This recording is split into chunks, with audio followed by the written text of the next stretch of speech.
আরেকটা বিষয় হচ্ছে যে অমুসলিমদের সাদৃশ্য হচ্ছে বিয়ে বাড়িতে গায়ে হলুদ। বিয়ে বাড়িতে গায়ে হলুদ হচ্ছে অমুসলিমদের কালচার।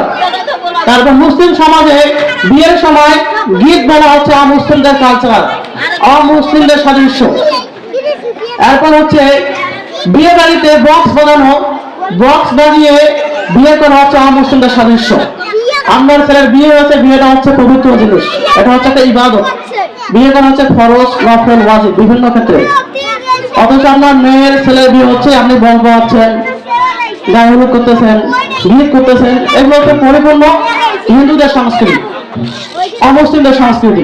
তাহলে এখানে বিষয় হচ্ছে রাসূল সাল্লাল্লাহু আলাইহি ওয়াসাল্লাম বলেছেন, যে ব্যক্তি অমুসলিমদের সাদৃশ্য পালন করবে, যে ব্যক্তি অমুসলিমদের কালচার অনুসরণ করবে, সে ব্যক্তি আমার উম্মতের দলভুক্ত নয়।